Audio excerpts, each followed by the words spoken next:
On est en direct de Villefontaine, à quelques dizaines de kilomètres de Lyon. C'est là que Good Evening Business a posé ses valises ce soir. Pour essayer, je vous le disais, d'humer un petit peu l'ambiance à quelques 15 jours de Noël. Comment est-ce que le consommateur arbitre ses achats dans ce contexte inflationniste? Comment est-ce que les commerçants, eux aussi, s'en débrouillent? On va en parler avec nos invités et notre hôte qu'on salue, Nicolas Rudancic. Bonsoir Nicolas, bienvenue. Bonsoir. Directeur de The Village. On est chez vous, voilà. Bienvenue. Village de Outlet Premium. Outlet Premium. Outlet Premium, effectivement, d'un peu plus de 130 marques. 130 marques, qui est assez récent, alors qui a ouvert en 2018. Hein, qui a ouvert en mai 2018, effectivement. On a fêté les 4 ans cette année. Ouais. Et qui...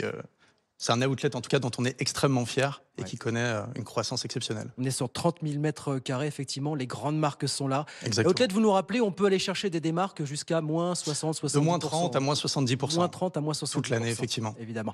Et alors, la grande question qu'on a envie de vous poser, c'est dans ce contexte inflationniste dont nous parlons jour après jour, Nicolas, c'est évidemment la préoccupation, et la vôtre aussi, comment est-ce que se comporte le consommateur? Comment ça va globalement là, les affaires? Écoutez, le consommateur se comporte extrêmement bien. On a réalisé et on s'apprête à terminer une année tout à fait exceptionnelle en termes de chiffre d'affaires, puisqu'on va atteindre les 165 millions d'euros de chiffre d'affaires cette année, soit une croissance de près de 15% par rapport à 2021. Ouais.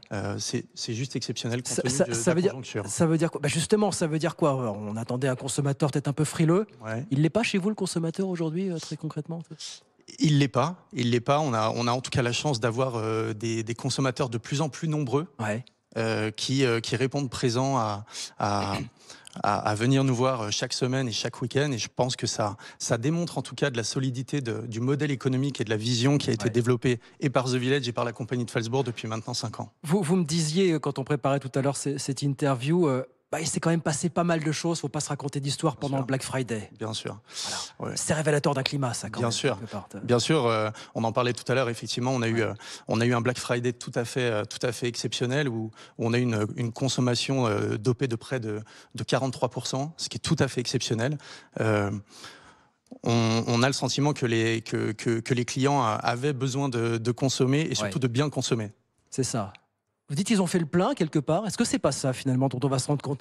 Qu'ils ont fait en partie le plein de cadeaux de Noël, évidemment, pendant le Black Friday, et que peut-être le mois de décembre va être un petit peu plus calme, peut-être mesuré. Non, c'est une crainte pour vous, ça? Alors en tout cas, on se dit effectivement qu'ils ont potentiellement anticipé leurs achats, mais les premiers jours de décembre, en tout cas, nous montrent qu'on va être sur une tendance qui va être à peu près équivalente de croissance jusqu'à la fin de l'année, en tout cas à The Village.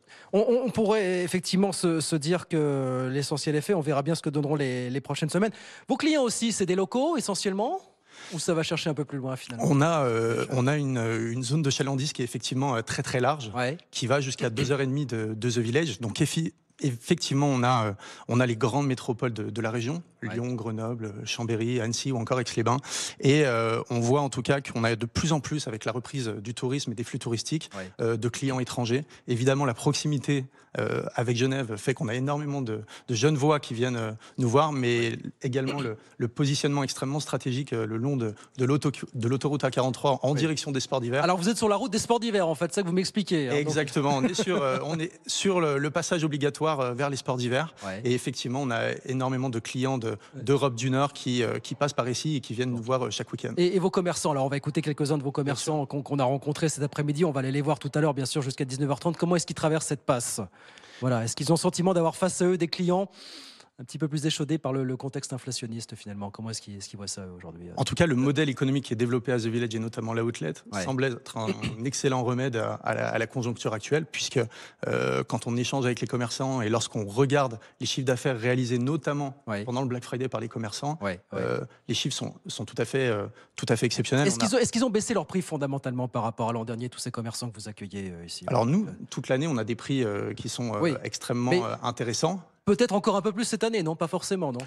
Pas forcément, mais en tout cas, on a eu une clientèle qui a répondu présent et de manière significative. Donc vous dites effectivement, c'est de bon augure. Pour l'instant, On ne ressent pas forcément ce contexte inflationniste chez vous. Peut-être qu'on est sur des grandes enseignes avec des publics qui en face peuvent supporter le coût de l'inflation, quelques euros de plus sur les produits finalement. Voilà.